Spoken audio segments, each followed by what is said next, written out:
ये खबर पारुल यूनिवर्सिटी द्वारा प्रस्तुत की गई है। क्या महाराष्ट्र में फिर शुरू होने वाला है बड़ा राजनीतिक खेल? क्या उद्धव ठाकरे की शिवसेना में पड़ने वाली है नई फूट? और क्या लोकसभा में अपनी ताकत बढ़ाने के लिए एनडीए अब विपक्षी दलों के सांसदों पर नजर गड़ाए बैठा है? ये सवाल इसलिए हैं क्योंकि देश की राजनीति में इन दिनों एक के बाद एक बड़े घटनाक्रम देखने को मिल रहे हैं। पश्चिम बंगाल की राजनीति में उठे सियासी तूफान के बाद अब नजरें महाराष्ट्र पर टिकी हुई हैं। चर्चा तेज है कि लोकसभा में अपनी ताकत बढ़ाने की कोशिश कर रहे एनडीए की नजर अब उद्धव ठाकरे की शिवसेना यानी कि शिवसेना यूबीटी पर है। राजनीतिक गलियारों में सवाल उठ रहे हैं, क्या महाराष्ट्र में एक बार फिर बड़ा उलटफेर देखने को मिल सकता है? दरअसल हाल के दिनों में ये चर्चा तेज हुई कि केंद्र की सत्तारूढ़ एनडीए सरकार लोकसभा में अपना आंकड़ा और ज्यादा मजबूत करना चाहती है। इसके पीछे वजह ये बताई जा रही है कि कई बड़े विधेयकों और संभावित संवैधानिक संशोधनों के लिए विशेष बहुमत की जरूरत पड़ती है। पिछले संसदीय सत्र में सरकार को कुछ अहम मामलों में अपेक्षित संख्या नहीं मिल सकी थी। ऐसे में अब विपक्षी दलों के कुछ सांसदों का समर्थन जुटाने की कोशिश की चर्चा सामने आ रही है।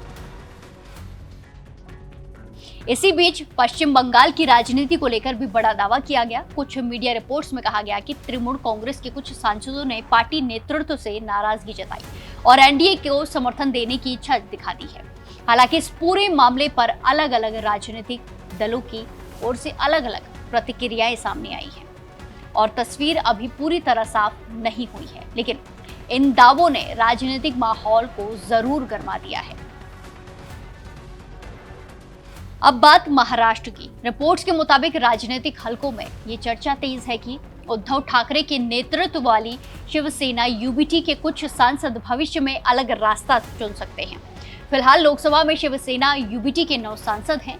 राजनीतिक विश्लेषकों का मानना है कि अगर कोई बड़ा समूह पार्टी छोड़ता है तो उसे दल बदल विरोधी कानून की शर्तों को भी पूरा करना होगा।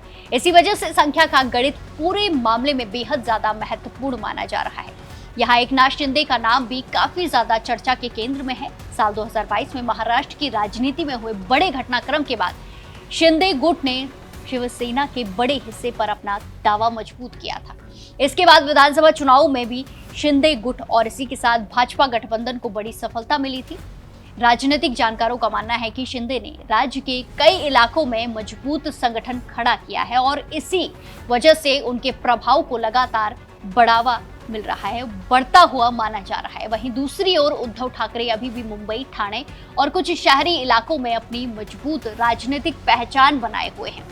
शिवसेना यूबीटी लगातार दावा करती रही है कि पार्टी का मूल जनाधार उसके साथ है और वो किसी भी चुनौती का सामना करने के लिए बिल्कुल तैयार है। ऐसे में अगर भविष्य में किसी तरह की राजनीतिक हलचल होती है तो उसका असर सिर्फ महाराष्ट्र तक सीमित नहीं रहेगा, बल्कि राष्ट्रीय राजनीति पर भी पड़ सकता है। सबसे बड़ा सवाल यहाँ पर यही है, क्या महाराष्ट्र में फिर से कोई बड़ा राजनीतिक बदलाव होने वाला है? क्या उद्धव ठाकरे की पार्टी अपने सांसदों को एकजुट रख पाएगी? क्या एनडीए लोकसभा में अपना आंकड़ा और मजबूत करने में सफल होगी? और क्या आने वाले महीनों में देश की राजनीति एक नए मोड़ पर पहुंचने वाली है? फिलहाल इन सभी सवालों के जवाब आने वाले दिनों में साफ हो जाएंगे, लेकिन इतना तय है कि महाराष्ट्र की राजनीति एक बार फिर राष्ट्रीय चर्चा के केंद्र में आ चुकी है और हर राजनीतिक दल आने वाले घटनाक्रम पर अपनी पैनी नजर बनाए हुए हैं। आपकी क्या कुछ राय है? क्या महाराष्ट्र में फिर कोई बड़ा राजनीतिक खेला होने वाला है? कमेंट करके अपनी राय जरूर दें और बाकी देश और दुनिया की खबरों के लिए जुड़े रहिए दैनिक जागरण के साथ। नमस्कार।